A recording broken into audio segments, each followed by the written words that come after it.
I'm Jake, and you can't beat harvest season.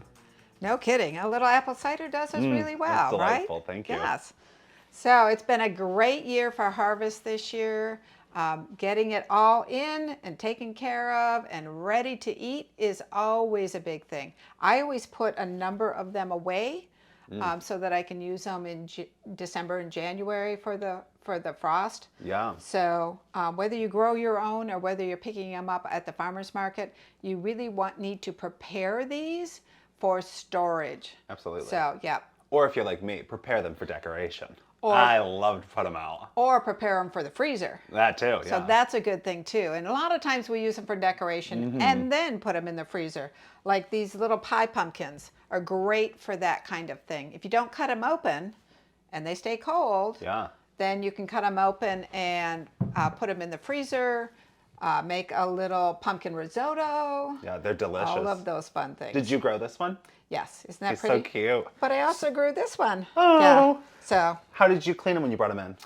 I really like to get the dirt off of them, but then Absolutely. I like to take a little vinegar to them also. White vinegar? Yeah, so that it can take care of anything that might be growing. And then if I'm going to long storage them, you want to give them about 10 days to what they call harden off. Yeah. So that the outside isn't permeable anymore. So if I'm going to put that in cold storage, I'm going to put that in about a 50-degree place. Yeah.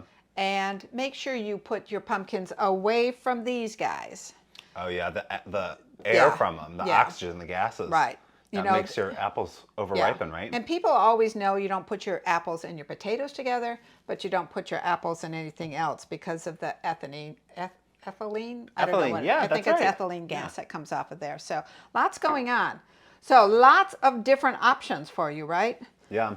I love the butternut squash. So many different ways you can use it. Yeah, they're delicious. I like it Yeah. in soup or in risotto, like you were saying, or even a puree. It's so Or good.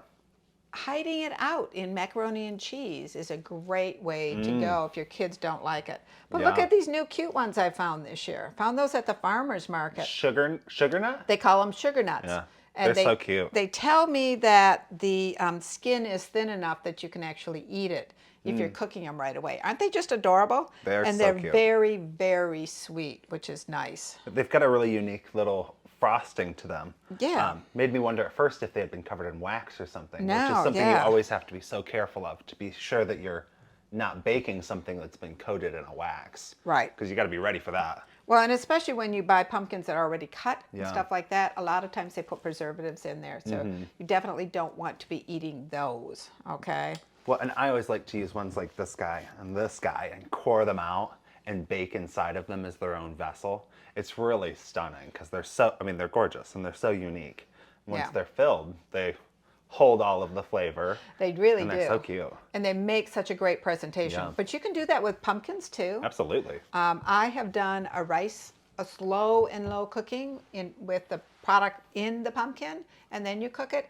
And Yeah. then, especially if your family's really particular, or if you're doing a special event, that's a lovely way to do it. Yeah. And I've done it for buffet service too because it stays hot, which is a great thing too. Oh, clever. Yeah. Yeah, it takes a long time Yeah. for a squash to cool. It really is. I bet these would be fun. Split in half. Those are I'm lovely. excited to play with these later. And one of the things I'm going to do with these, because this is my first year finding these, is I'm going to save those seeds because I'm going to plant some next year. Oh, that's smart. So yeah. Yeah. I mean, a lot of us eat our pumpkin seeds because Yeah, who roasted doesn't like those pepitas. pepitas? Those are lovely little things, right? Well, and they're so full of protein and vitamins and minerals. They're really good for you. And the kids, once they clean out the pumpkins, it's all icky, gross sort of a thing that kids love to do. Yeah. But being able to either save the seeds or eat the seeds is another good way to do it. Yeah. And a lot of cultures grind the seeds up and use it for paste too, Yeah. for a lot of different things. So That's clever. make food, not waste. Absolutely. Right? Well, and with squash and pumpkins, do you know your animals can eat them too? Dogs love squash and pumpkin. Yeah, and it's really good for their coats. Absolutely. I always preserve mine in the freezer. Once I roast them and I cook them down, I puree it, and I just freeze some of it, and it works wonderfully. Yeah. You can just pull it right out, defrost it, throw it in a pie or a cake or And whatever's once it's clever. cold out, it's so nice to have that oven on, isn't it? Yeah. Well, and we're harvest season. We've got corn. We got to Oh. talk about our corn. Oh, yeah. So I don't have a corn Well, we on already a made cob, it. but I have the cob. And a lot of people just throw this out. Where again, so many different things you can do with this. Number one, stock, Yeah. right? And Yeah. that's what I always do, especially like Thanksgiving, where you're making turkey stock and throw some of this in here. And then if you're going to want to make corn chowder, throw this in the water, make stock with it, and then go for it. But once you make stock with this, you can also use this again. One of the things we always did when we went camping was we used these when they were dried to clean out the inside of the pots and pans. Oh, how clever. It's a great scrubber. Absolutely. But what else can I do with it? Well, if we're thinking about the food hierarchy chart, right? You go feed people, feed hungry people, feed animals. So by the time you've used it to scrub your dishes, as long as it didn't have meat, you could send it off to a hog farm. You could. Or compost. Or Or, feed the birds.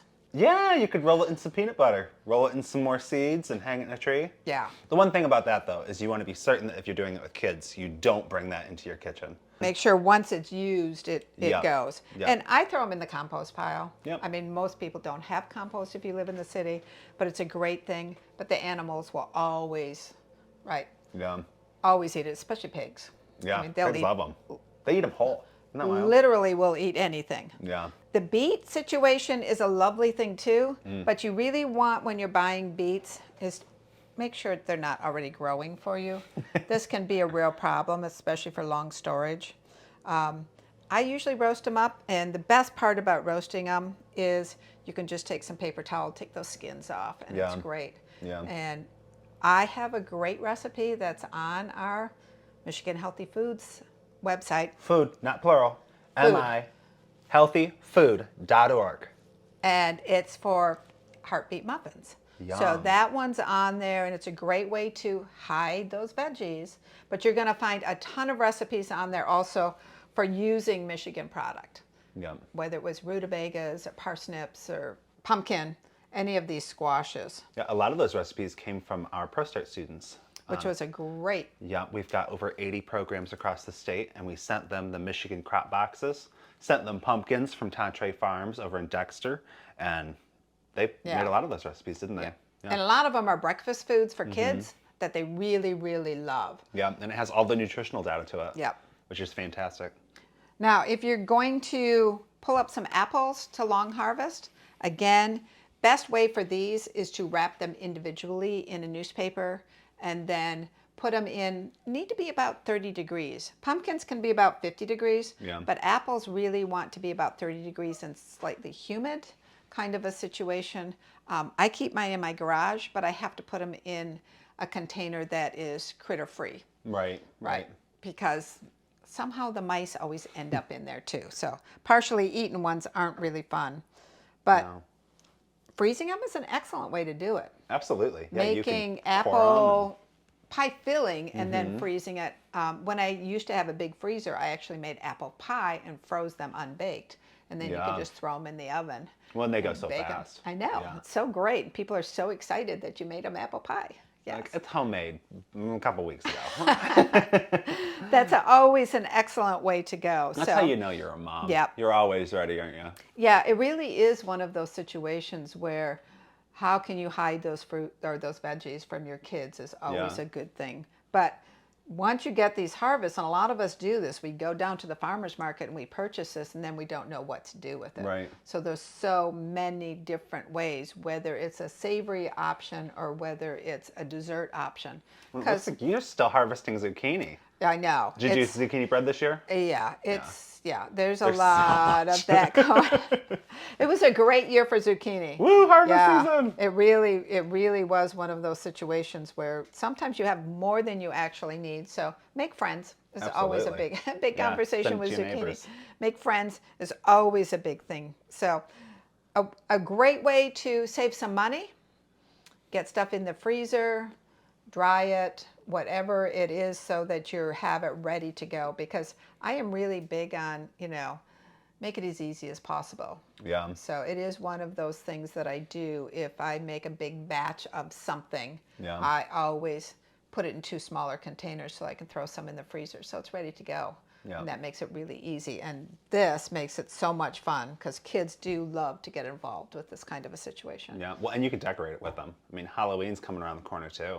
Yeah. You can core them out, carve them up.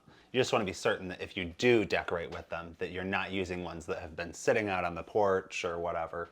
Yeah, and well, grabbing if you mold. use a hot glue gun, then it doesn't worry There about it. you Then there's no go. sharp knives involved. Yeah, no knives for the kids.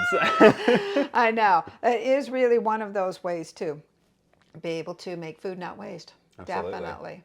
Well, I think on that note, my name's Jake. And I'm Laura.